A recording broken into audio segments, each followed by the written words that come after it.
ในสิ่งที่เห็นแต่ว่าบ่เป็นในสิ่งที่เห็นได้ยินในสิ่งที่ได้ยินแต่ว่าบ่เป็นในสิ่งที่ได้ยินได้ฟังได้กลิ่น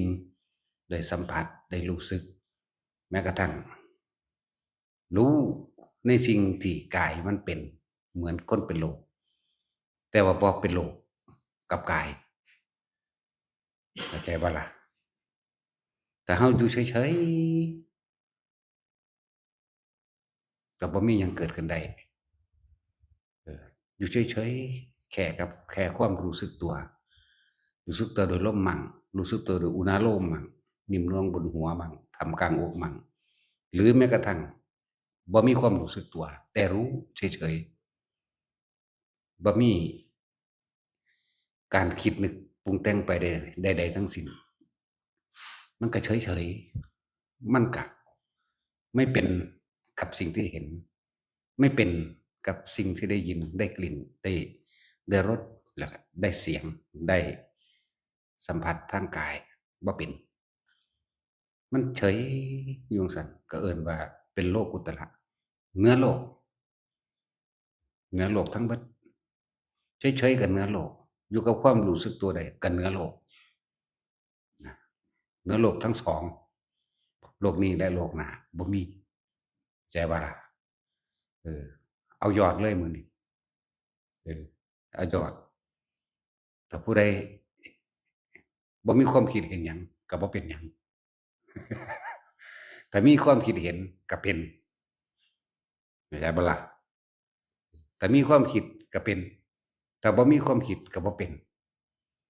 อันนั้นแหละสิไปยากอิหยังเดี๋ยวนี้เฮานี่มันได้ยอดเบิดเนาะเฮาบ่ได้ไปบำเพ็ญเพียรอิหยังยากส่ำเพิ่นดอกเออถ้าวางจิตเป็นกลางได้สบายวางจิตเป็นกลางก็คือบ่คิดเดะเนาะแต่คิดกับสิ่งที่เห็นมันก็เป็นตัวบัดนี้เป็นบุญเป็นบาปเป็นผิดเป็นถูกเป็นพอใจเป็นบ่พอใจแน่ในโลกบ่เหนือโลกเนาะทั้งสิ่งที่เห็นรูปสิ่งที่ได้ยินเสียงหูเฮานี่แหละรูปรสกลิ่นเสียงได้กลิ่นแต่บ่ได้เป็นไปตามกลิ่นเนี่ยมันก็สิไปอีหยังได้นั่นแหล้วจึงมีวิธีการฝึกให้แต่ละคนฝึกแบบใดก็ช่างไม่จบตรงที่บ่คิดแบบใดก็สร้างรู้จักบ่นั่นแหละบ่ยึดอันใดมันก็บ่มันก็บ่ทุกข์ซั่นตั่วเนาะอืมธรรมแท้ปราศจากคำพูดเข้าใจบ่นี่เฮาธรรมแท้นี่ปราศจากคำพูดบ่มีคำพูดเนาะพูดไม่ได้รู้จักบ่ล่ะบอกบ่ได้เด้มันจะค้อนฟังดีๆเด้อเจ้าธรรมแท้นี่ปราศจากคำพูดถ้ายังพูดคือยังคิดถ้ามีการคิดก็มีการพูดถ้ามีการพูดก็มีการเป็นมีการเป็นมีการผิดมีการถูกมีการเป็นบุญมีการเป็นบาปมีผิดมีถูกมีสูงมีต่ำมีดำมีขาวมีชั่วมีดีเนาะธรรมแท้ไม่มีอะไรเลยปราศจากความคิดนึกแต่บ่มีความคิดนึกก็เฉยๆตรงก็อยู่เหนือทั้งปวงนั่นล่ะเนาะบ่มีถ้ำพร้อมนี่แม่นบ่ล่ะไม่มีอะไรเลยเข้าใจบ่ล่ะบ่เข้าใจก็สร้างเด้เพราะสิ่งเหล่านี้ไม่ต้องเข้าใจบ่ต้องเข้าใจนั่นแหละผู้ใดเฉยๆเป็นคำพูดแบบมันบ่มีแนวสิเอามาเว้าเป็นภาษาใดเลยว่าผู้ใดอยู่เฉยๆกับความรู้สึกตัวได้นั่นแหละเรียกว่าเหนือโลกโลกุตระจักบ่ล่ะจั่งซั้นตั่วบ่ยากถ้ายากคือมันคิดถ้าคิดนี่บ่ยากเนาะจั่งซั้นแหล้ว เห็นในสิ่งที่มันเป็นแต่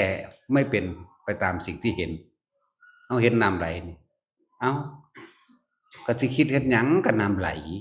เนาะเสียงหมาห้องเอ๊ะโอ้เอ๊ะโอ้เอยู่นี่เนี่ยเอาก็สิไปเป็นน้ำหมาเฮ็ดหยังโดนี่แม่นบ่ซั่นเนี่ยยินบ่นั่นพญาคอนมันเห่าหยังวะนั่นไปเป็นหมาแล้วมันเห็นผีบ่นั่นไปเป็นผีล่ะเนาะจั่งซั้นแหล้วถ้าบ่คิดมันก็บ่เป็นหยังนั่นแหละทำแท้มันเหนือมันเหนือไปแล้วเหนือโลกเนี่ยพวกเฮานี่เรียกว่ามาลัดเอายอดมันอืมคิดพิจารณาเบิ่งคักๆปึ๊บลงโตโอ้เถียงเพิ่นบ่ได้แม่นบ่นี่ใช้ความคิดเห็นอยู่ตอนนี้แล้วก็มาสรุปความคิดเห็นมันแม่นคักแล้วเฮ็ดจั่งใดจั่งสิอยู่ในความรู้สึกตัวเองได้แค่นี้จบแล้วเฮ็ดจั่งใดน้อจั่งสิอยู่กับความรู้สึกตัวได้น้อบางคนก็รู้สึกตัวได้อยู่กับลมบางคนก็รู้สึกตัวได้อยู่กับนิ่มนวลกลางหน้าผากหัวมั่งหน้าอกมั่งเออนั่นแหละปราศจากความคิดถ้าปราศจากความคิดแล้วก็ไม่มีคำพูดเมื่อไม่มีคำพูดก็ไม่มีสิ่งใดที่เป็นเข้าใจบ่ล่ะไม่มีสิ่งใดที่เป็นจากสิ่งที่เห็นไม่มีสิ่งใดที่เป็นจากสิ่งที่ได้ยินจากสิ่งที่ได้กลิ่นจากสิ่งที่ได้รับรู้รสจากกาที่มันเป็นเพราะมันคิดเนาะพวกเจ้าเห็นมักพริกบ่เห็นเว้าเดี๋ยวนี้เห็นเดี๋ยวนี้ล่ะไผก็เลยมันอยู่ในความจำพวกเจ้าเองนั่นแหละแม่นบ่ซั้นถ้าเราบ่คิดต่อมันก็เป็นของมันจังซั้นก็มักพริกเท่านั้นหนึ่งเด้อล่ะมันก็บ่เผ็ดเด้อล่ะเนาะจั่งซี้ล่ะบ่เผ็ดพวกเจ้าคิดถึงเกลือเห็นเกลือบ่เห็นอืมพวกเจ้าบ่คิดพวกเจ้าก็บ่เค็มดอกแม่นบ่ซั้นนั่นแหละอยู่แค่ความรู้สึกตัวเท่านั้นจบแต่ผู้ใดอยู่กับความรู้สึกตัวโดยลมใดมันเออโดยจุดอนาโลมคือทำความรู้สึกตัวปีติปราโมทย์เกิดขึ้นอยู่ในตัวเองอยู่ในเรือนกายนั่นแหละจบบ่มีผิดบ่มีถูกเขาสิฆ่ากันเปี้ยงๆอยู่นั่นน่ะเห็นเฉยๆเข้าใจบ่นี่เขาสิยิงกันฆ่ากันนี่ก็เบิ่งซื่อๆเข้าใจบ่ล่ะก็บ่ได้ไปฆ่านำเขาเดะล่ะเนาะก็บ่ตายนำเขาเดะบ่ตายแล้วก็บ่เป็นนำเขาบ่ผิดแล้วก็บ่ถูกนำเขาพร้อมเดะนั่นแหละก็บอกว่าเห็นแต่ว่าไม่ได้เป็นในสิ่งที่เห็นบ่เป็นทั้งผิดบ่เป็นทั้งถูกเข้าใจบ่ล่ะนั่นแหละปราศจากความคิดนึกจบแต่อยู่ในความรู้สึกแห่งกายพวกเจ้าสิไปแสวงหาอีหยังหม้องใดเดี๋ยวนี้เออที่สุดของโลกเหนือธรรมก็ว่าไปธรรมนี่มีกุศลธรรมอกุศลธรรมมีผิดมีถูกนั่นเห็นบ่นี่กรรมนี่กุศลกรรมอกุศลกรรมก็อันเดียวกันนะครับกุศลธรรมกับอกุศลธรรมจักบ่ล่ะพวกเจ้าทั้งให้ความหมายไปเกิดใหม่เท่านั้นเฮาเห็นต้นไม้ต้นไม้จักบ่ล่ะเฮาก็รู้อยู่เลยว่าต้นไม้แต่ว่าเฮาหั้นบ่เป็นต้นไม้จักว่าล่ะบ่เป็นหยังเลยนั่นแล้วนั่นแหละฝึกให้มันชินชาอยู่กับลมหายใจมันชินชาอยู่กับนวงๆในผากเจ้าของเองนั่นน่ะนวงๆอยู่ในหั้นแหละแม้แต่กายที่เป็นโรคถ้าเราไม่คิดกับกายโรคเราก็ไม่เป็นเข้าใจบ่นี่คราวนี้อันนั้นหลายคนที่เพราะว่ามันคิดมันเลยเข้าไปยึดในกายถ้าคิดแล้วมันก็มีทุกอย่างล่ะย้านเจ็บย้านปวดเห็นบ่ย้านเจ็บย้านปวดไหลไปฮอดย้านอนาคตแบบนั้นแบบนี้สารพัดนั่นเกิดเบิดรู้ มันเป็นโลกโลกมันเป็นแบบนั้นนั่นคือมันหยุดคิดโรคไข้ไข้เจ็บเป็นนะโรคอะไรโรคในกายรู้ว่าเป็นมะเร็งถ้าว่าไปคิดปรุงแต่งเอียงกับมันก็บ่เป็นโรคเลยแม่นว่าล่ะมันก็บ่เป็นที่มันเป็นเพราะว่าพวกเจ้าไปคิดพวกเจ้าเลยเป็นอันนั้นก็สร้างแม่มันนะว่าแต่มันบ่เจ็บอยู่ซื่อๆรถไปหยังเนาะถ้ามันเจ็บก็ไปกินยาพาราถ้ามันปวดก็ไปฉีดยาแก้ปวดเท่านั้นแหละเพราะเฮารู้อยู่แล้วเรื่องชีวิตนี่ตายแน่พวกเจ้าสิไปหาหมอหาหมาทางใดเดี๋ยวนี้เนาะนั่นแหละพวกเฮานี่ถือว่าโชคดีที่ได้ยินได้ฟังโชคบ่ดีที่บ่ทำตามเนาะเออได้ยินได้ฟังแล้วบ่เฮ็ดก็บ่มีความหมายเด้หากร่างกายบ่แข็งแรงจังซั่นตั่วบ่มีความหมายจังว่านี่แหมวิธีมันบอกให้เบิดแล้วเด้อยู่แค่กับลมอยู่แค่กับความรู้สึกในกายนั่นแหละรู้ตัวหรือรู้แต่ไม่ได้เป็นในสิ่งที่รู้เห็นแต่ไม่ได้เป็นในสิ่งที่เห็นถ้ามันบ่คิดบ่นึกบ่ปรุงบ่แต่งมันก็บ่เป็นหยังเด้ล่ะเอออันนี้นึงเด้ล่ะบ่ซั้นสิว่าพวกเจ้าเห็นมันชินอยู่กับลมชินอยู่กับความรู้สึกในกายเถิดน่วงๆอยู่หน้าผากก็ตามจิตหนึ่งรู้ที่เป็นหนึ่งไม่มีรู้ไม่มีสองรู้หยังรู้สึกตัวเป็นหนึ่งในผากเป็นหนึ่งกลางหัวเป็นหนึ่งในหน้าอกก็ตามแน่มันหนึ่งเด่นแต่สองเห็นปุ๊บมันคิดไปละเขาเห็นหยังวะหมาเฮายังนอนี่นั่นไปแล้วเด้ไปเป็นหมาล่ะเข้าใจว่าล่ะแต่มันก็รู้ได้ว่าเสียงหมาแต่ว่าจะคงว่าหมาเฮาหยังนี่ที่มันเลยไปเป็นหมาเนาะนั่นแหละฝึกเอาคนฝึกได้เบิดนั่นแหละผู้ใดก็ว่าแบบเลยใส่ไปแม่ไปให้แม่ไปจุ้ยว่าเว้าหาแม่มึงบ่ได้ดิลูกอีห่านี่ไปด่ามันเอามันหนีไกลๆ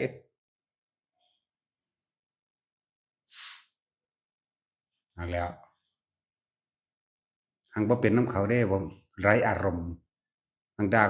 มึงเว้ากันหาแม่มึงบ่ซื่อๆพูดด่าแต่ไม่ได้ด่าเข้าใจว่านี่สั่นตัวด่าอยู่แต่บ่ได้ด่าเด้บ่ได้เป็นไปตามด่าเข้าใจว่านี่ไม่นี่ไกลมันเว้าหาแม่งบ่จังซั่นล่ะเออบริเวณพญาคลอดได้ศูนย์ตาดุมตาแดงขึ้นโลดเด้เห็นบ่ล่ะนั่นแหละ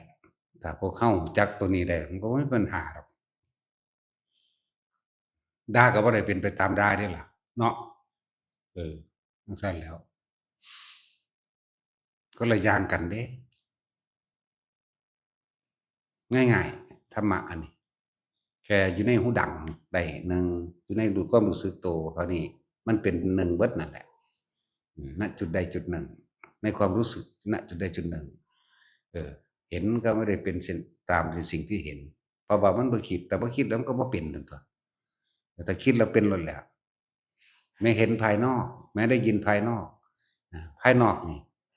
ก็เห็นกันเดี๋ยวนี้แต่บ่คิดแล้วก็บ่มีผู้หญิงบ่มีผู้ชายตัวเออ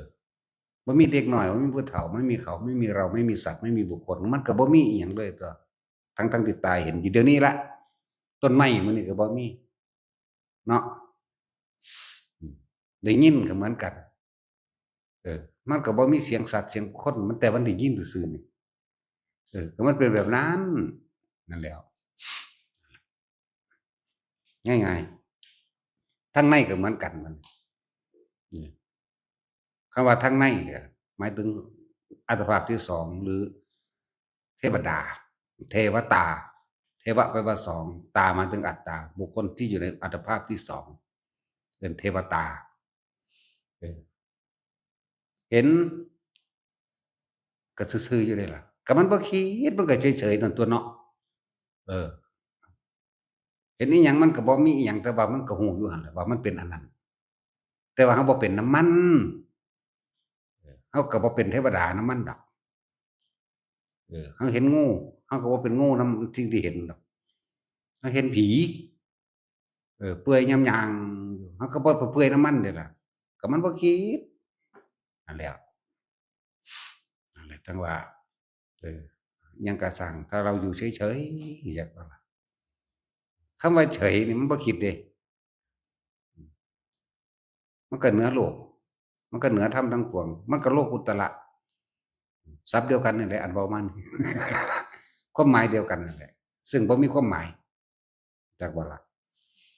ส่วนถ้าจะไปคิดหาความหมายได้อีกก็มันบ่มีความหมายเนาะฟังได้ก็ได้บ่ได้ก็สร้างแม่ซุเด้ เอออืมสุก็หาแม่เกิดใหม่อีกซักตัวถ้าเครียดหลายแม่นบ่ล่ะถ้าเครียดหลายก็ผูกคอตายแล้วไปหาแม่เกิดใหม่เนาะซั่นตัว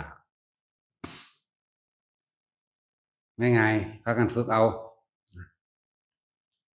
แต่ว่าจังซี่มันบ่จักเข้าใจปานใดเด้เนาะถ้าเว้านิทานน่ะเอ๊ยลุ้นนำเด้ เพิ่นสิไปจั่งใดอีกบัดนี้ว่าเด้เนาะถ้าเว้านิทานอืมอันนั้นเป็นแค่เครื่องโน้มน้าวจิตใจเพื่อให้เข้าถึงกุศลเจ้าของเองซื่อๆดอกกุศลซะก่อนแต่ว่านี่เราเว้าบ่มีบุญบ่มีบาปแล้วบ่มีกุศลอืมกุศลก็บ่มีอกุศลก็บ่มีบ่มีบ่มีหยังเลย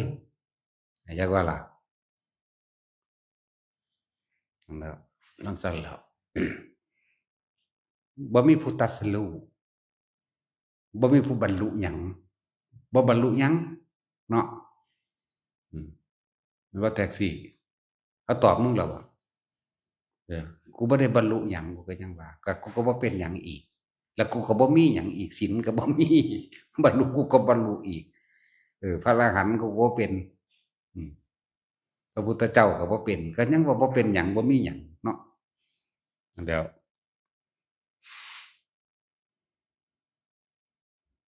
โอ้ยฟังจั่งซี้บ่เข้าใจก็ไปตายไปซะไปก็เลยเออผูกคอตายก็ได้กรรมมันจังบ่หลายเนาะอายุโดนมันสิหลายขึ้นตอนนี้มันก็มี100โกฏล้านดอกเรื่องนั้นตายแต่ไหนมันอาจสิอยู่ใน100โกฏล้านนั่นแหละล้านโกฏร้อยนั่นแหละกลับลงไปใส่สินรกซะก่อนจั่งขึ้นมาใหม่แม่นบ่ซั้นถ้าอยู่เพิ่มเด้มันคูณเด้เนาะนั่นแหละพวกเราเป็นทุกข์เพราะว่าความกังวลหลายๆแบบเรื่องของโลกย้านเจ้าของบ่มีย้านเจ้าของบ่ดีย้านคนบ่เคารพนับถือย้านคนบ่เชื่อถือย้านเจ้าของเจ็บไข้ได้ป่วยย้านรู้จักคำว่าย้านไหมมันจะกลัวกับกลัวอย่างเดียวบ่แม่นย้านสำเพ็งเด้พวกบ้านนอกอะพากันเข้าใจตัวเองบ่เดี๋ยวนี้บ้านในคือใจตัวเองพวกบ้านนอกมันคิดหาแต่ความหมายเนาะพวกบ้านนอกพวกเว้าภาคภาษากลางเรียกว่าล่ะ พวกนั้นแหละย้านบ่แม่นย้านสำเพ็งรู้จักบ่บ่แม่นสีย้านเออแปลว่ากลัวกลัวตัวเองไม่รวยกลัวตัวเองป่วยกลัวตัวเองไม่อายุยืนกลัวตัวเองไม่มีคนเคารพนับถือมีแต่กลัวกลัวกลัวกลัวตัวเองแก่เนาะกลัวเมียนอกใจกลัวผัวนอกใจกลัวไปเบิดนั่นแหละจังซั่นแหละเลยหาแนวมาป้องกัน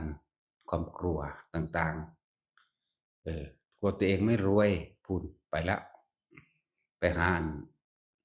รุ่นรวยพันล้านนั่นล่ะหรือไปหาบวงสรวงหลวงพ่อทันใจเนาะฟังดีๆเป็นหยังหลวงพ่อทันใจหลวงพ่อนั่นทันใจแล้วเด้เพราะว่าเพิ่นบ่ส่งหยังออกเพิ่นบ่คิดแล้วหลวงพ่อเลยทันใจแต่ว่าคนนี่นะมันบ่ทันเนาะ หลวงพ่อทันใจเพราะเพิ่นได้ใจคือได้ธรรมเห็นใจคือเห็นธรรมเห็นธรรมก็คือเหนือโลกแล้วเห็นความจริง รู้รู้ท่านจิตท่านคิดท่านใจของเองแล้วเหนือโลกแล้วเออเพิ่นก็ตั้งชื่อพระบ่ผิดเด้หลวงพ่อทันใจแต่คนนั้นไม่ทันอะไรเลยเพราะว่ามีแต่ออกนอกมันบ่มองเข้ามาในเอิ้นว่าพวกบ้านนอกพวกบ้านนอกมันสิมองออกแต่นอกคนนั้นคืองามแท้คนนี้คือขี้ร้ายแท้เนาะผู้นั้นดีผู้นี้บ่ดีผู้นั้นผิดผู้นั้นถูกเฮ้ยสารพัดสารเพเอิ้นบ้านนอกแต่หลวงพ่อทันใจเพิ่นอยู่ในบ้านในเพราะว่าเพิ่นเบิ่งใจเจ้าของเองเพราะบ่ให้ไปเบิ่งใจแล้วมันก็ทันใจซั้นตั่วพวกเฮานำเบิ่งแต่ผู้อื่นแล้วก็มันจะไปทันไผได้เดี๋ยวนี้เนาะเออจั่งซั้นตั่วนั่นแหละย้านเจ้าของบ่รวยแล่นหาสะเดาะเคราะห์แล่นหาหม้องเขาอวยพรให้เนาะโชคๆหมานๆร่ำๆรวยๆว่าเด้เฮงๆๆๆว่าเด้อโอ๊ย เฮงแปลว่าชิบหายเด้ในภาษานั้นรู้จักบ่ล่ะมันก็ถูกแล้วล่ะมันเฮงแล้วเฮงซวยเออเฮงซวยมันแปลว่าชิบหายแม่นตั่วแล่นออกหาแต่ของภายนอกแหมย้านบ่รวยเว้ยเดี๋ยวก็ไปเอาอิหยังนางกวักว่าคุณเอาพ่อเล็กแม่น้อยมาเป็นนางกวักคังคือคักเลาอ้วนท้วนสมบูรณ์ดีเนาะ แต่งตัวอันนั่นเล่าขึ้นแบบผูกแกะขึ้นคือสิเป็นตาหักเนาะแต่ถ้าแก้มแดงๆมันนี่นะแล้วให้เพิ่นเฮ็ดปากอันนั่นแหมนี่นะจังสิแหมเออจังสิคือคักเออโอ้ยคักโพดแล้วตะกี้ซื้ออันน้ำส้มน้ำแดงให้เบิดหลายเติบอยู่เด้เนาะไปเบิ่งเนี่ยมีแต่ผู้อ้วนๆนั่นจังซั่นแหละนั่งกวักนั่งแต่ว่าถ้าเอาอันหยังกุมารทองว่ะมันจ้อยโพดบ่เป็นตามีแรงไปหาหยังมาให้เออมันสิมีแรงแล่นหาหยังอยู่บ่เนาะนั่นแหละคือความคิดปรุงแต่งออกนอกย้านเจ้าของบ่ร่ำบ่รวยอืมก็เลยซวยกว่าเก่าอีกซวยเลยเฮงซวยเลยล่ะ ไปถือเอาผู้นั้นถือเอาผู้นี้มาเสกสรรดลบันดาลให้เจ้าของรวยซวยตัวเฮงซวยเลยแหละพวกเจ้าสิฟังความจริงบ่ได้เลยนี่เขารับบ่ได้เด้ที่เว้าเดี๋ยวนี้เห็นบ่ล่ะ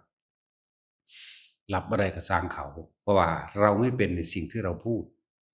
เข้าใจบ่นี่เราได้เป็นในสิ่งที่เราเว้าเด้ผู้ใดสิเป็นผู้ใดสิเป็นไปตามเว้าก็แล้วแต่เนาะนั่นล่ะอันนี้ย้านป่วยเออพากันหาแนวป้องกันป่วยได้บัดนี้สะเดาะเคราะห์ก็มีป้องกันป่วยเห็นบ่ล่ะเพิ่นน่ะมีความพยายามในการไปขอร้องอ้อนวอนนั่นนี่เออดูหมอดูดวงดังดาวอิหยังก็ว่าไปเออหลายอย่างหาแนวมาป้องกันป่วยคือหยังยาบำรุงกระดูกยาบำรุงเลือดยาบำรุงหัวใจยาบำรุงจักบำรุงหยังดอก เพราะบำรุงไปตายอยู่เนาะแม่นว่าซั่นอืมผู้มันผลิตยามันก็ตายแล้วนี่ล่ะแม่นบ่ล่ะมันคือบ่เฮ็ดยากันตายซั่นมันเฮ็ดยาแก้ปวดเฮ็ดหยังเออคือบ่เฮ็ดยาแก้ตายโลดเนาะจั่งซั้นแหล้วย้านบ่ได้เป็นเจ้าเป็นนายก็แล่นหาบวงสรวงเดะเนาะเออ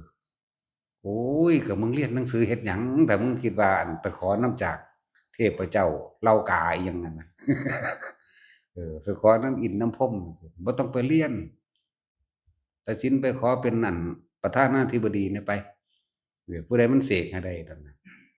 เออจั่งซั้นแหล้วบ่ได้จบอิหยังไผสิเอาบัดนี้คุณสมบัติตามเหตุมันบ่มีมันสิเอาอิหยังไปไส ขนาดว่าเจ้าของเรียนจบปริญญาตรีโทเอกแล้วเด้หลายๆคนเนาะยังไปหาบวงสรวงพระพรหมเด้ศาลนั่นศาลนี่ศาลพระนั่นศาลพระนี่เด้ แปลมาเบิดทางไปแล้วมาขอน้ำพระคือเฮานี่แหละโอ้บ่เป็นพระดอกให้ผู้ขาอยู่ดีมีแห้งเด้อเบ้ยแต่ของเป็นผู้เฮ็ดเอาแท้ๆอยู่ดีมีแห้งใดให้ผู้ขาอายุยืนเด้อมีแต่ตายนั่นแหละรู้แล้วจังซี่เด้มันยอมรับความจริงเลยครับต้องวางซะอายุยืนส่ำใดอีก93 ปีแล้วไหม94 ปีแล้วเนาะโอ้ยพอตายแต่โดนแล้วเจ้านี่มันอยู่โดนหลายมันบาปจังซี่แหล้ว มันคิดหานั่นคิดหานี่มาเสริมเติมตัวเองแม่นบ่ล่ะแล้วมันบ่รับความจริงจากอายุยืนเห็นบ่น่ะซื้อนั่นซื้อนี่มาอันนี้ป้องกันกระดูกผุป้องกันให้เลือดนั่นนี่กันนั่นกันนี่แก้นั่นแก้นี่ว่าเด้โอ้ยผู้ผลิตยามันตายแต่โดนแล้วเนาะผู้สูตรคนแรกเลยแหมโอ้ยหมอก็ชีวโกมารพัฒน์หมู่นี่นางเก่งตัวเนาะตายแล้วเด้จังซั่นแหล้วและนักวิทยาศาสตร์ได้เทศอิหยังก็สร้างหัวมึงดอกมันเก่งแตะสั่งเนี่ยมาฆ่ากันนั่นแหละเออผลิตระเบิดนิวเคลียร์นี่จังซี้ปืนอาวุธต่างๆโอ้ยลงทุนหลายคักคือหยังนี่เด้มึงผลิตมาหาแม่มึงบ่ผลิตแล้วก็ตายผลิตมาฆ่ากันเดินทางไปดาวอังคารเดินทางไปดาวพลูโตเดินทางไปดาวนั่นดาวนี่เนาะโลกนี่ก็ยังบ่พัฒนาให้มันเป็นสีเขียวได้ขี้ดินนี่เฮ็ดง่ายคือหยังนี่หม้องใดมันเป็นทะเลทรายก็ให้มันเป็นดินล้วนปลูกข้าวปลูกของอยู่กินได้ตั่วเนาะสิ่งสำคัญที่สุดของชีวิตสัตว์ทั้งหลายอาหารเป็นที่หนึ่งเลยบ่นุ่งเสื้อผ้าก็ได้ว่าแต่ได้กินข้าวเนาะว่าแต่มีอาหารกินมันดึงอยู่น้ำถ้ำก็ได้เออเท่านั้นเด้อล่ะอาหารยารักษาโรคเครื่องนุ่งและที่อยู่อาศัยเออก็มีเท่านี้สิ่งที่มันจำเป็นคือบ่พากันเฮ็ดที่อยู่อาศัยให้มันสมดุลกับอุณหภูมิของคนแม่นบ่ซั่นคือประเทศจีนนี่เขาฉลาดแล้วนี่ทะเลทรายเขาหลายเขาใหญ่เนาะเขาสร้างแผ่นดินเด้เขาสร้างขี้ดินเป็นแผ่นดินล้วนเขาปลูกต้นไม้ไปเลยปลูกต้นไม้ไปเลยได้บัดนี้ใบไม้น่ะแหละสิลงไปเป็นดินเองอันที่เป็นดินสมบูรณ์อยู่แล้วเขาก็คอยเอาไปซึมซาบใส่กันแน่นั่นแล้วบ่อึดอยู่บ่อึดกินเห็นว่าแม่งสิกินอาวุธดอกรวยๆอาวุธก็เลยเนาะบ่ได้กัดก้อนนิวเคลียร์ระเบิดกินดอกเออ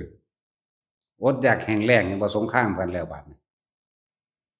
พวกเฮามองออกนอกไกลๆเรื่องเด้อเจ้าสิจักเด้อต่างประเทศที่เขาสู้กันน่ะเห็นบ่อดอยากแห้งแล้วรบกันแล้วบ่มีแนวกินตอนรบก็กินอยู่เด้คือบ่คิดออกเนาะบ่มีกำลังรบคือว่าอยู่กองทัพต้องเดินด้วยท้องนี่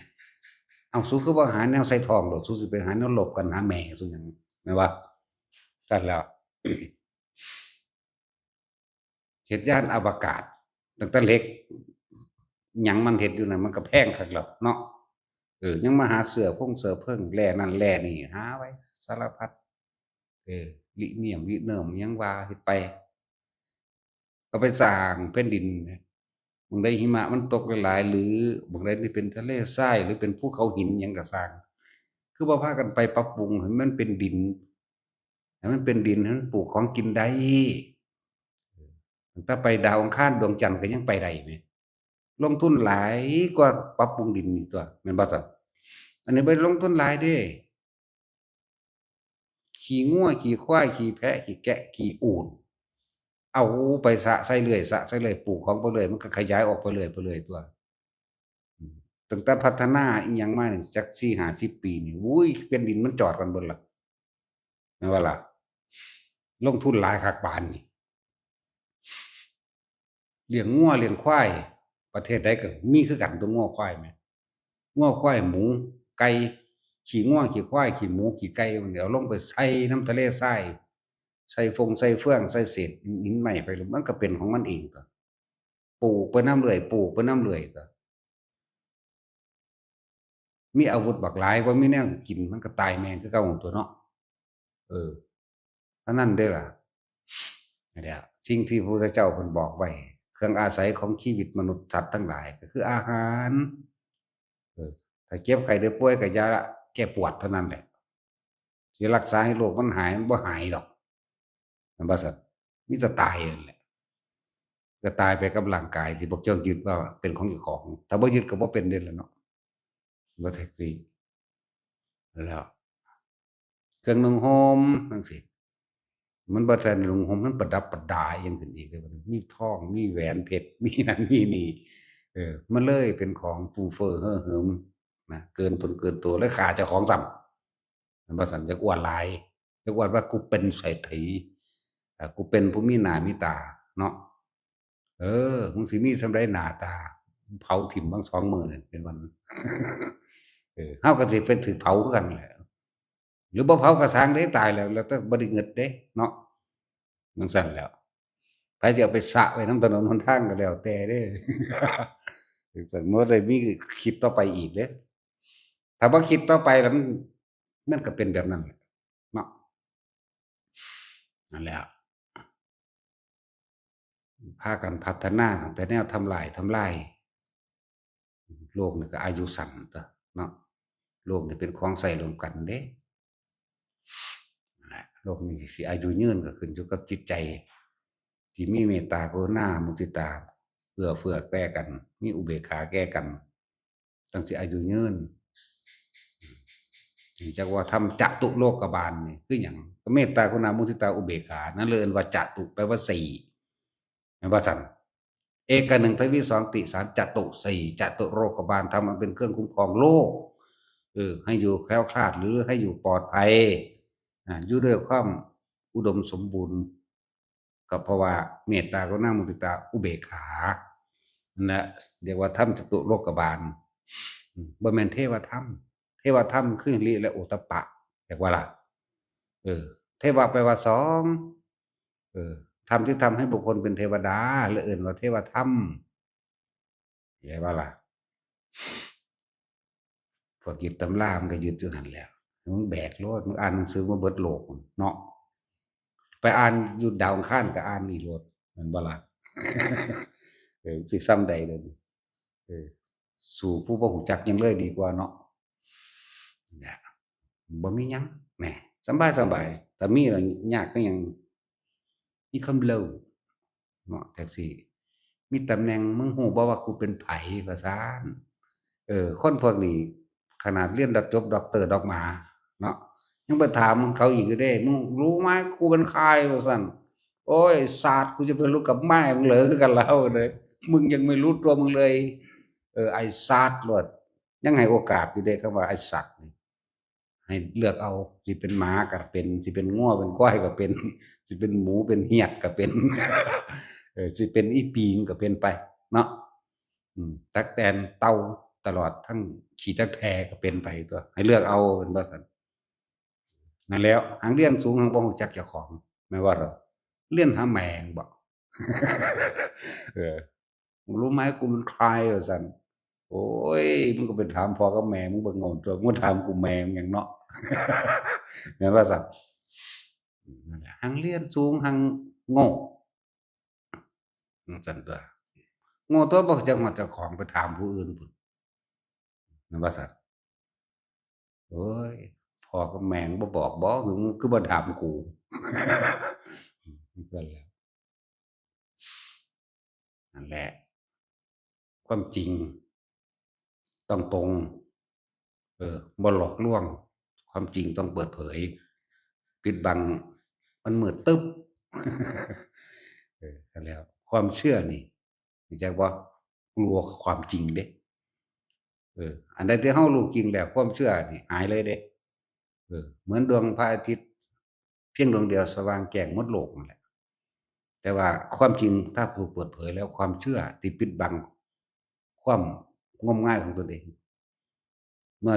ได้เข้าถึงความจริงแล้วความเชื่อหายเบิดเลยจั่งซั้นตั่ว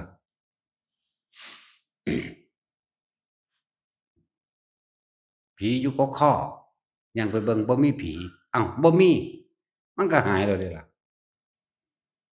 แต่ว่าตัดสินยันคือเก่าเด้ขนาดว่าบ่มีเออแต่ว่าถ้าไม่คิดไม่มีอะไรเลยบ่มีทั้งความจริงและบ่จริงบ่มีทั้งความเชื่อและไม่เชื่อไม่มีอะไรเลยเข้าใจบ่นี่ครับถ้าบ่คิดแล้วมันก็บ่มีหยังหั่นตั่วเนาะถ้าคิดก็มีหั่นตั่วผีก็มีคนก็มีทุกอย่างนั่นแหละนั่นแหละเน้นย้ำฝึกอยู่กับความรู้สึกตัวเองเด้อไปก็ตามเฮ็ดก็สร้างบ่เฮ็ดก็สร้างดอกหว่าแต่เฮาบอกซื่อๆนะรู้จักบ่ว่าตถาคตเป็นแต่เพียงผู้บอกทางเท่านั้นอืมความเป็นเช่นนั้นบอกความเป็นเช่นนั้นเรียกว่าอะไรแปลออกว่ามันคำว่าตถาคตนั่นแหละบุคคลผู้เป็นเช่นนั้นย่อมบอกทางของความเป็นเช่นนั้นเนาะอู้เว้าไทยก็เป็นเด้อกูบาดนี่ไม่อีห่านี่มาหาวใส่กูเฮ็ดหยังเงินนี่หุบปากไว้โอ้ยอีซิมลิมมันฟังบ่รู้เรื่องมันเลยหาวนั่นแหละจังว่าเน้นย้ำอยู่ในความรู้สึกตัวโลดไปก็ดีแต่เฮาอยู่ในลมหายใจแต่เฮาอยู่ในอุณาโลม มันก็บ่มีไปอยู่นำผู้อื่นมันบ่ไปอยู่นำไผมันก็บ่เป็นหยังอีกบ่เป็นหมูบ่เป็นหมาบ่เป็นไก่บ่เป็นกาบ่เป็นอีปิงบ่เป็นอีแข่บ่เป็นพญานาคบ่เป็นอินทร์พรหมยมยักษ์รู้จักบ่ล่ะใช่ว่านี่มันบ่เป็นหยังเดะนั่นน่ะบ่เป็นแม้กระทั่งฮอดพระอรหันต์พู้นแล้วก็บ่บรรลุหยังอีกเข้าใจบ่ล่ะมันบ่บรรลุหยังเดะอยู่ในหูดังนั่นแหละเออ ลองคิดออกจากหมู่นี้ดูบัดนี้แม่นบ่ลองคิดออกจากความรู้สึกตัวนี่ในกายนี่เป็นไปเบิดล่ะเห็นไปเบิดล่ะทั้งเห็นทั้งเป็นไปพร้อมแม่นบ่ล่ะเป็นไปตามสิ่งที่ได้ยินได้ฟังเห็นแล้วก็เป็นไปตามสิ่งที่เห็นอีกแม่นบ่ล่ะเป็นไปตามกลิ่นที่ได้กลิ่นอีกโอ้เหม็นหยังน้อบัดนี้เห็นบ่ล่ะอันซั้นแหล้วตัดสินแล้วสิคิดพ้อดอกมันเหม็นหยังย่างไปย่างมาไปเหยียบขี้ก็เป็นขี้นั่นแหละ แม่นบ่ล่ะบาดนี้เจ้าดมกลินไปหากินไปว่าซั่นเอาแล้วแต่เจ้าบ่คิดมันก็เหม็นซื่อๆมันบ่ต่อเองเดะล่ะเนาะบ่ว่านอกบ่ว่าในอยากว่าพวกมีนิมิตหลายๆทั้งในนั่นน่ะโอ้ยมันแค่ภาพลวงตาพวกเจ้าเป็นบ้าอิหยังกับมันภาษาแนวจังซั้นเนาะเออถ้าพวกเจ้าคิดออกไปก็เป็นผู้วิเศษโลดแหล้วเป็นผู้มีตาทิพย์พจักขุญาณนะว่าซั่นเออเป็นผู้มีหูทิพย์อีกดิโอ้สิธรรมดาบ่ นั่นล่ะทิพโสตญาณว่าเด้สิไปเป็นมันเฮ็ดหยังแนวจังซั้นเนาะยากคือหยังนี่เด้ยากเวียนว่ายตายเกิดอยู่นี่แหละเนาะก็มันเป็นเว้ยเออไปปราจิตตะไปรู้ความคิดคนอื่นเด้เนาะเออแต่ว่าเสียใจด้วยไม่รู้ความคิดตัวเองมันว่าซั่นไปรู้ผู้อื่นไปดูผู้อื่นไปเห็นผู้อื่นก็เลยไปเป็นในสิ่งที่เห็นนะเป็นตัวแล้วแต่สิเป็นหยังเด้พวกเจ้าคิดไปทั่วทีปล่ะเนาะเป็นขี้จักแท้บ่เป็นไส้เดือนบ่เป็นสังเสชะบ่จั่งซี้แหล้วมีหลายรูปร่างเด้สังเสชะ12ชนิดสังเสชะเหมือนพยาธิมี12ชนิดเปรตมี12ชนิดแปลว่าลัก12เด้เนาะแต่ว่าปัจจัยการแห่งสัตว์ทั้งหลายเวียนว่ายตายเกิดก็12เด้แม่นบ่ซั้นไล่เบิ่งเด้อนี่อวิชชาปัญญาสังขารสังขารปัญญาวิญญาณวิญญาณปัญญานามรูปนามรูปปัจจัยชราจะนั่งนี่จนพูดได้12อย่างก็ได้ไล่ไปเมื่อกี้นี่เรียกว่าเออปฏิจจสมุปบาทธรรมเหตุปัจจัยทั้งหลายสัตว์เกิดถ้าบ่เกิดก็ลบ12ออกอวิชชาจัตตเววะเสสาวิราคะนิโรธาแหน่ลบต้นลงไปพุ่นน่ะชรามรณะโศกปริเทวจะมาจากที่ไหนกันเพราะว่าบ่คิดจบแล้ว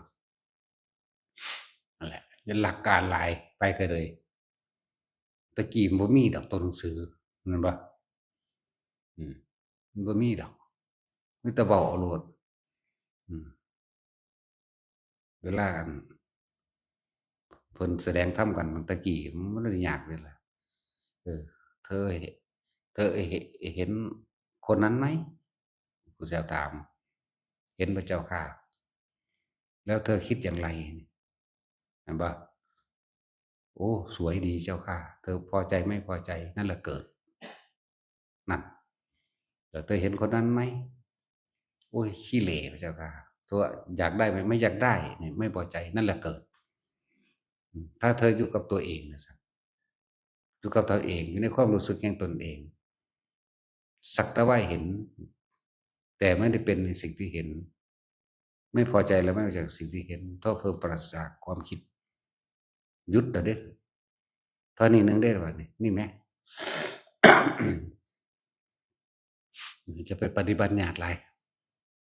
เอาง่ายๆหลดในความรู้สึกตัวเองเห็นปะล่ะแต่ท่านจะมาคิดเราโอ้พระพุทธเจ้าของนี่กว่าจะได้เป็นพระพุทธเจ้าเนาะ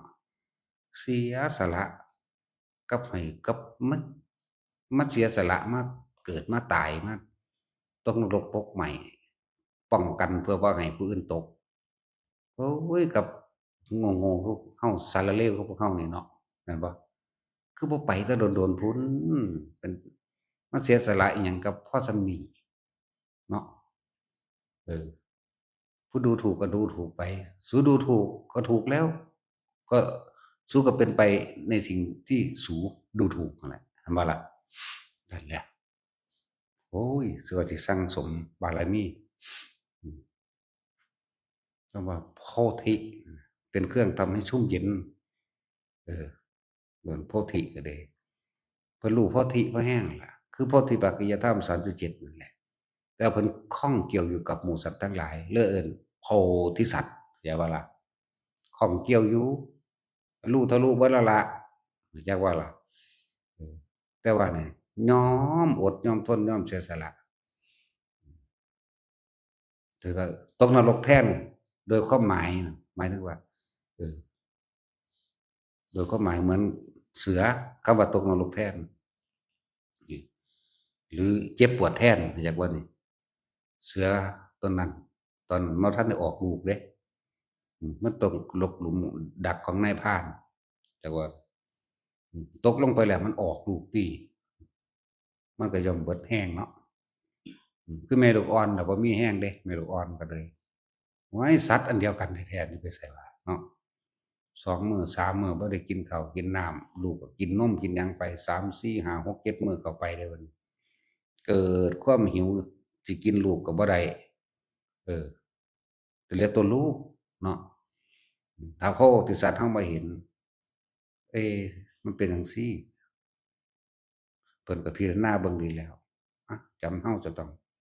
เสียสละร่างกายตัวเองเพื่อให้เป็นทานกับสัตว์นี่สัตว์นี่ถ้าเกิดว่าอืมมันกินลูกมันเองเบิดทั้ง5ตัวนี่แหละมันจึงสิมีกำลังขึ้นมาได้แต่ว่าถึงกระนั้นก็บ่รู้ว่าจะขึ้นได้บ่ได้เพราะว่าบ่มีสิ่งนั้นอืมก็เลยหาท่อนไม้อันหนึ่ง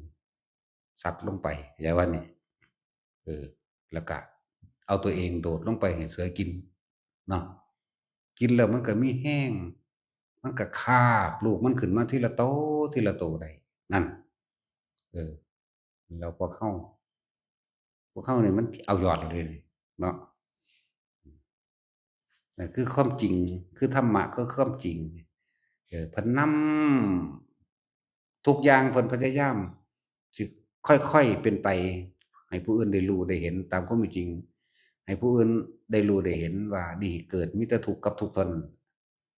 หมายว่าสันทุกเท่านั้นที่เกิดขึ้นทุกเท่านั้นที่ดับไปทุกเท่านั้นที่เกิดขึ้นทุกเท่านั้นที่ดับไปเด้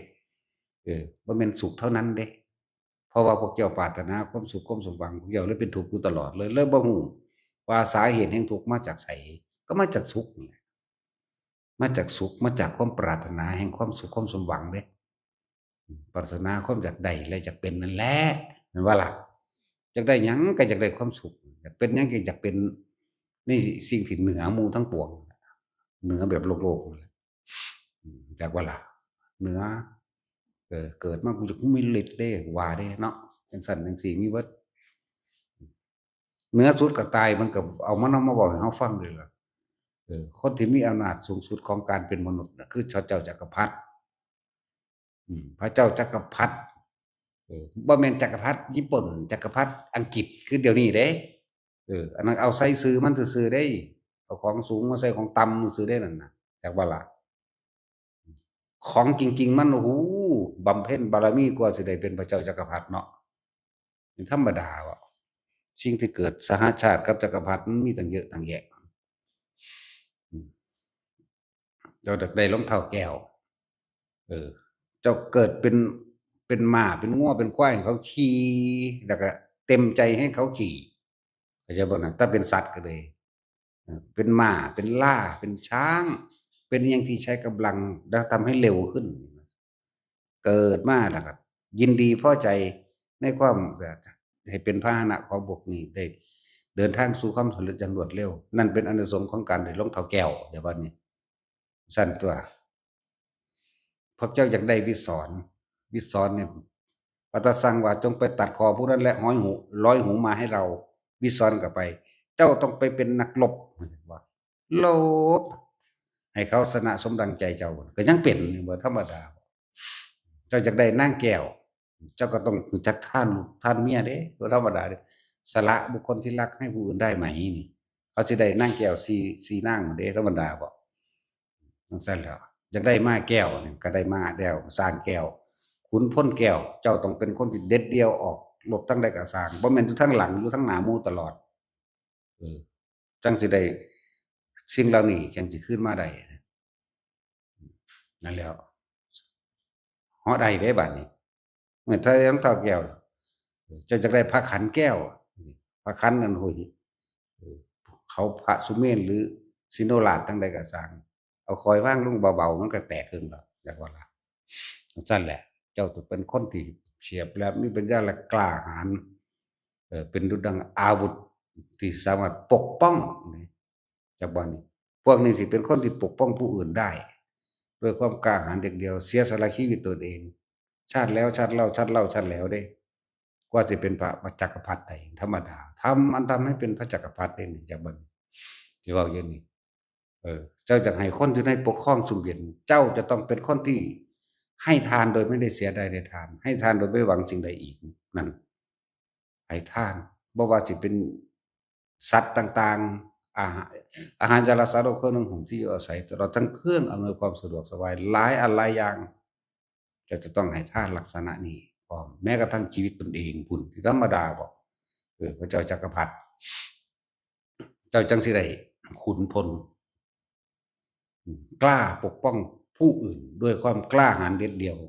แล้วบ่เสียสละชีวิตตนเองเพื่อผู้อื่นได้แล้วจะได้ขุนคลังแก้วหาเงินได้ดีว่าซั่นจะต้องบ่โกงแม้นิดหนึ่งน้อยหนึ่งแม้รู้ว่าเขาโกงก็ไม่เอาคืนจากบ่ค้าขายหยังก็แล้วแต่นี่บ่มีโกงเวลาให้ทานย้านแต่เขาบ่ได้หลายย้านแต่เขาบ่อิ่มย้านแต่เขาบ่พอเด้เนี่ยหัวใจจักรพรรดิจักว่าล่ะนั่นแล้วนั่นแหละเจ้าจังสิเป็นไปได้พระเจ้าจักรพรรดิมีนางแก้วเมียนั่นมาจากโลกทั้ง4นี่มนุษย์พร้อมจักว่ามีเมีย4จังซั่นเป็นอย่างต่ำเด้นี่งามสุดของโลกนั้นมาเป็นแล้วบริวารบ่ต้องห่วงดอกเยอะมีช้างแก้วมีช้างแก้วม้าแก้วขุนพลแก้วจักว่าจักขุนคลังแก้วลูกแก้วลูกก็เก่งอีกเด้ว่าลูกก็ได้ลูกนั่นน่ะเจ้าต้องเป็นคนที่มีความกตัญญูกับมารดาบิดาอย่างเอาชีวิตเขาแลกโสตายให้เข้าใจบ่ล่ะนี่นั่นแล้วเจ้าจังสิได้ลูกแก้วเจ้าก็ต้องไปเป็นลูกแก้วซะก่อนเจ้าจังสิได้ลูกแก้วขนาดนั้นนี่ธรรมของพระเจ้าจักรพรรดิความจริงของพระเจ้าจักรพรรดิบำเพ็ญมาแบบนี้จึงจะได้เป็นพระเจ้าจักรพรรดิจากบ่ล่ะบ่แม่นแค่ปกครองโลกสวรรค์ชั้นดาวดึงส์พระอินทร์ก็ย่อมแบ่งให้กึ่งหนึ่งเด้เนาะ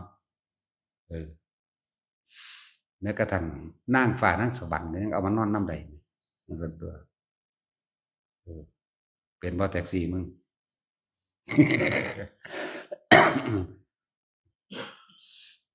มันก็เห็นจังสี่อีกนะประมาณ2อสงไข่ก็ได้เป็นดอกพระเจ้าจักรพรรดิสันโอ้ธรรมดาเด้ก็สำคัญอยู่เด้เพราะว่าเป็นบุคคลตัวอย่างที่สมควรที่จะสร้างสถูปหรือเจดีย์เพื่อเป็นเครื่องระลึกถึงบุคคลผู้กระทำความดีหรือเสียสละอย่างยิ่งใหญ่บุคคลที่ควมสมควรที่ทำสถูปและเจดีย์เป็นที่เคารพบูชาอันเป็นเครื่องระลึกถึงธรรมเข้าใจบ่ล่ะนึกถึงคุณธรรมทั้งหลายแหละในความดีนั่นเองหนึ่งพระพุทธเจ้าสองพระปัจเจกสามพระอรหันต์ธรรมดาบ่ซั่นสี่พระเจ้าจักรพรรดินี่เด้สี่อย่างนี่เด้จักบอกว่านั่นนั่นแหละแต่ก็เป็นปุถุชนเด้นั่นจักบ่ล่ะแปลเป็นปุถุชนเด้นั่นแหละที่ปุถุชนที่ได้รับเข้าบรรจุในพระสถูปเจดีย์อันเป็นปุถุชนบุคคลตัวอย่างสูงสุดของปุถุชนก็คืออันนั้นแหละจักรพรรดิของโลกทั้งสี่สวรรค์กึ่งหนึ่งของดาวดึงลงมาจักบ่ล่ะขั้นตัวไปเฮ็ดเอาเด้อว่าไปแล้วเมื่อกี้บ่ได้อยากเป็นแหมงยังเด้กูนี่ ไปเฮ็ดเอาซั่นแหล้วมาแก้วสร้างแก้วคุณม้วนแก้ววิสรอาวุธพิเศษเป็นดุจดังว่าหอกดุจดังว่าหอกมีชีวิตจงไปร้อยหูคนนั้นมาให้เราไปหอดมันก็ปาดเอาโดดเด้จงไปตัดคอคนนั้นร้อยซึ่งระหว่างเบ้าตามาให้เรามันก็ไปเด้เงินเด้สามารถรอบโลกภายในพริบตาได้อันพวกสร้างแก้วมาแก้วเฮ็ดบ่นี่ขุนพลแก้วแต่ว่าสั่งไปลบทางใดชนะเบิดจังซั่นตัวลูกแก้วเป็นคนมีความกตัญญูอยู่แล้วว่าถ้าคือสามารถทำตามคำสั่งของผู้เป็นบิดาได้เลื่อนลูกแก้วส่วนนางแก้วนี่มีอยู่สี่เป็นหลักมเหสีใหญ่บ่ธรรมดาเด้นางงามโลกนั้นแต่โลกนี่จังซั่นน่ะนางแก้วแต่ยามหนาวก็กอดอุ่นพอดีเด้แต่ยามร้อนก็กอดเย็นเด้ซั่นเด้บ่ต้องใส่แอร์เนาะโอ้มีจักล้านนางบ่โอ้อยากได้คือกันอยู่เด้ อวตารศิลป์เฮาเดี๋ยวกูสิได้แต่อีแก้วดราม่าเดี๋ยวว่างั้น เนาะนั่นแหละ นี่จังว่าผู้ใดทำกรรมสิ่งใดไว้ก็ได้รับผลของกรรมนั้นๆสืบไปกรรมตัวใหญ่มันอยู่ไสเอาตัวจิตตัวคิดตัวเจตนานี่ถ้าจิตบ่คิดบ่นึกบ่เจตนาบ่มีหยังมันก็บ่เป็นหยังมันก็อยู่เหนือโลกเนาะเหนือโลกก็มันลอยขึ้นดอก ร่างกายมันอยู่ในนี่แหละแต่ว่าจิตใจมันบ่อยู่ในโลกมันบ่เอามันบ่เป็นบ่เอาบ่เป็นบ่อยากได้หยังบ่เอาหยังบ่เอาก็บ่คิดบ่เป็นก็บ่คิดเท่านั้นนึงเด้แต่มีแต่ความรู้สึกตัวเท่านั้นแหละพวกเจ้าสร้างความรู้สึกตัวให้มันชัดเจนแล้วก็สังเกตเปรียบเทียบในตนเองเด้อถ้าอยู่ในหน้าผากก็ของนวงอยู่นี่เบิ่งดูพวกเจ้าสิสุขอิหยังเป็นอยู่บ่เดี๋ยวนี้ใช่บ่ล่ะนวงอยู่ตาก็เห็นเขาแล่นไปแล่นมาก็เฮ็ดนั่นก็เฮ็ดนี่แต่ว่าเจ้าบ่คิดบ่นึกอ้าวเจ้าสิสุขสิทุกข์มาจากไสเดี๋ยวนี้เห็นบ่ล่ะเจ้าสิไปเป็นอิหยังได้เดี๋ยวนี้เจ้าก็แค่เห็นสิ่งที่มันเป็นเท่านั้นตั่วแต่ว่าเราบ่ได้เป็นในสิ่งที่เห็นนี่แหละไหวเทศแบบปรมาจารย์ตักหม้อเด้นี่จักบ่นี่ เขาใส่ฉายาให้แบบนั้นพระโพธิธรรมเด้นี่ปรมาจารย์ตักหม้อเรียกว่าล่ะพระโพธิธรรมจักล่ะโพธิคือหยังก็บอกแล้วตัวทำให้สัตว์ทั้งหลายพ้นจากการเกิดลมเย็นบ่ซั่นนั่นแล้ว ความจริงทั้งหลายที่เป็นเครื่องดำเนินหรือแนวทางให้สัตว์ทั้งหลายหมดความเป็นว่ายแต่เกิดมันยังโพธิธรรม ก็สติปัฏฐานสี่สมปัฏฐานสี่อิทธิบาทสี่อินทรีย์ห้าพระห้าพุทธเจ็ดมรรคแปดนั่นเองนั่นแหละโพธิธรรมก็เลยสั่นแหละทรัพย์มันอันนี้ทรัพย์ท่านทั้งหลายทั้งปวงก็ต้องอาศัยคำสมมุติทั้งหลายแหละเพื่ออุปโลกหรืออุปว่าอุปไมยให้การเปรียบเทียบในนัยยะแค่นั้นแหละแต่ความจริงแห่งธรรมทั้งหลายไม่มีคำพูดเนาะพูดไม่ได้ปราศจากความคิดนึกแต่ก็เลยต้องอาศัยสิ่งทั้งหลายเหล่านี้มาเป็นเครื่องสื่อสารซื่อๆเด้แต่ว่าเฮามาคิดเบิ่งโอ้ยเหลือตนพระพุทธเจ้าเด้โอ้ยจักสิมาอดมาต้นน้ำหาหีแมวหยังมันเป็นมันเหลือใจก็อย่าว่านี่เหลือเบิ่งซึ้งหลึงอยู่ไปก็เลยเขาตักบาตรหยาดน้ำเฮ็ดหยังหะเขาเฮ็ดหยังหะโอ้ยมันจะศูนย์คือหยังนี่เด้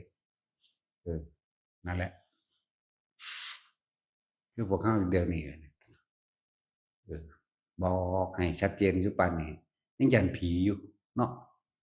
โอ้ยนั่นแหละเสียเวลา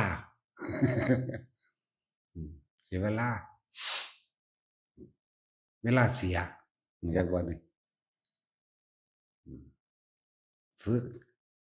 หัดตัวเองให้อยู่กับความรู้สึกในตัวเอง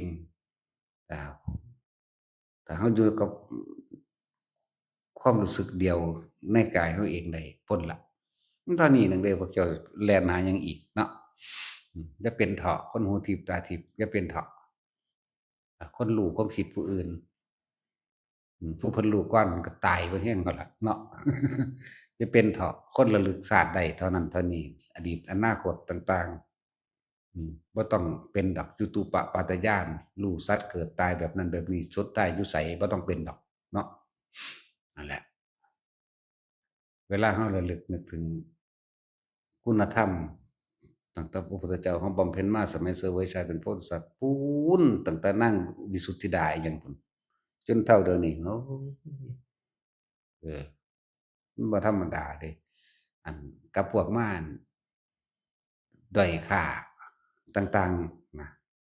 ด้อยค่าหมู่พระสงฆ์มั่งด้อยค่าคนบ่ด้อยค่าศาสนาแห่งผู้รู้มั่งจังซี่นะ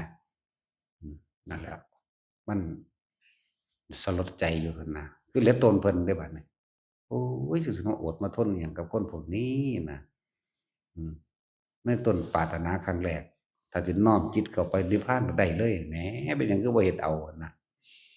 ตั้ง40ประสงค์ไขแสนมหากาพย์อีกต่างหากบ่ธรรมดาเด้โดยให้อันให้พระเจ้าค้อนเงินอันหนึ่งโกกาลิกะนี่ไปตกนรกเนาะอยู่ในปฐุมนรกมีพระองค์หนึ่งถามว่าปฐุมนรกนี่มีอายุยืนเพียงใดพระเจ้าข้าซั่น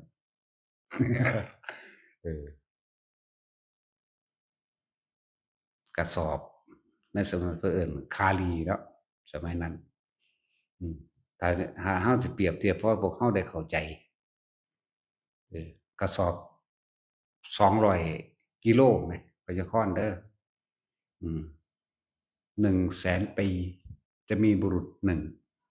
ทิ้งเม็ดมะงานั้นลงไปในหลุมที่ลึก1 โยชน์จากบ้านนี้100,000 ปีได้จังถิ่มไก่หรือไก่100,000 ปียังมาถิ่มเม็ดหนึ่งไหมโอ้ยมันจังใดกันแน่บัดนี้เอาจนกว่าเม็ดงานั้นจะเต็มเบิ่งดูนั่นนะกว้าง16ยาว16มันบ่โยชน์หนึ่งอันกว้าง16 กิโลยาว16 กิโลลึก16 กิโล100,000 ปีจะมีบุรุษผู้หนึ่งเอาเม็ดหมักงานั่นที่ในกระสอบนะมาทิ้งลงจนกว่าจะเต็มปะนะอุ้ยมาอยู่เบิงดอกแท็กซี่มันอยู่เบิงหลดเด้อ1 กระสอบของเม็ดงานั่นไม่รู้จะมีกี่เม็ดเพื่อเลื่อน1 คาลีมั่งบัดนี้20 คาลี20 กระสอบด้วยบัดนี้เธอจะประมาณไปใยเล่าแห่งอายุเหล่านั้นจักว่าล่ะ เพิ่นเลยบอกเศร้าบ่ต้องมาถาม เพราะสิ่งนี้ไม่ทำให้เธอพ้นออกจากการเวียนว่ายตายเกิดได้เธอจงถามในสิ่งที่ทำให้เธอนั่นน่ะออกจากการเวียนว่ายตายเกิดเสียเพราะอายุมันยาวโพดเพิ่นตอบได้อยู่นั่นแหละเพิ่นตอบอยู่ได้ล่ะอืม